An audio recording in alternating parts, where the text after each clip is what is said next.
जिला कांग्रेस कमेटी के पूर्व अध्यक्ष योगेश मिश्रा ने कहा है कि आजादी बहुमूल्य है और इसके लिए खासे संघर्ष के साथ ही कुर्बानियां भी दी गई हैं। वहीं इसे कायम रखने के लिए देश की सेना आज भी शहादत देने के लिए तैयार रहती है। वहीं नागरिकों का भी कर्तव्य बनता है कि देश को मजबूत और विकसित करें। इसके अलावा जाति एवं धर्म के नाम पर बांटने वालों से सावधान रहें। मिश्रा ने देशवासियों को 15 अगस्त स्वतंत्रता दिवस की बधाई और शुभकामनाएं दी हैं। उन्होंने आजादी के आंदोलन के इतिहास पर भी प्रकाश डाला।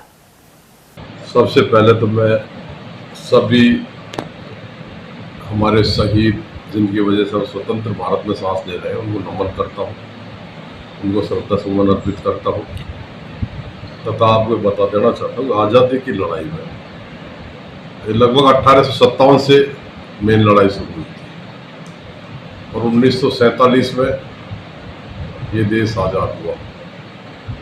तो लगभग 90 साल तक आज़ादी की लड़ाई चली। गुलामी तो हमने 200 साल से ज़्यादा झेली अंग्रेजों ने, लगभग 250 साल अंग्रेजों का शासन इस देश में रहा। लेकिन आज़ादी का भूगोल 1857 में बजा और एक वो महारानी लक्ष्मीबाई ने ये शुभारंभ किया और एक कविता भी उनके ऊपर बनाई गई थी, चमक उठी सन 57 में, वो तलवार पुरानी थी, खूब लड़ी मर्दानी वो तो झांसी वाली रानी थी, बुंदेले हर बोलो के मुंह हमने सुनी कहानी थी। और मुझे इस बात को कहने में कोई परेशानी नहीं है कि आज़ादी की लड़ाई के पहले शहीद मंगल पांडे थे। तो ब्राह्मण समाज से आज़ादी की लड़ाई सबसे पहले जो शहादत दी थी वो ब्राह्मण समाज थे मंगल पांडे। उसके बाद तो राजगुरु सरदार भगत सिंह जी, चंद्रशेखर आजाद भी ब्राह्मण थे। तो ज़्यादातर आज़ादी की लड़ाई में ब्राह्मण समाज के लोगों ने अपनी कुर्बानी दी, शहीद हुए।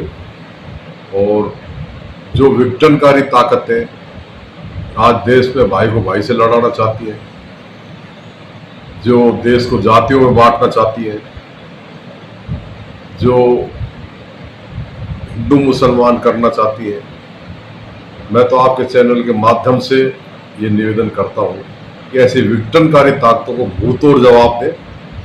हिंदू मुस्लिम सिख ईसाई आपस में हम सब भाई भाई और सभी जाति धर्म हम सब एक हैं। देश की एकता और अखंडता के लिए हम सबको मिलजुल करके और विघटनकारी ताकतों का मुकाबला करना चाहिए। और पुणे में आज़ादी की लड़ाई में जो भी हमारे शहीद हुए उनको नमन करता हूँ। परमपिता परमात्मा से प्रार्थना करता हूँ कि हमारे शहीदों का आशीर्वाद हमारे ऊपर बना रहे और उनके बलिदान से युवा पीढ़ी और हमारे साथी कुछ सीखें ताकि देश के प्रति उनका लगाव और ज़्यादा बढ़े। सर 1947 के बाद आज तक 2026 तक भारतीय सेना के जवानों ने आतंकवाद से लड़ते हुए, देश की रक्षा करते हुए, मौसम के कारण और विभिन्न युद्धों में जो भारत और पाकिस्तान और चाइना के हुए, बहुत सी हजारों की संख्या में शहादत दी है।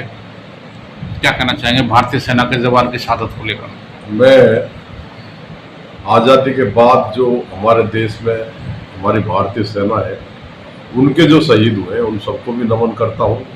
और आज मुझे फक्र है भारतीय सेना पर कि भारतीय सेना के हमारे जवान, बीएसएफ के हमारे जवान, पैरामिलिट्री फोर्सेस के हमारे जवान, वो सीमाओं पर तैनात रहकर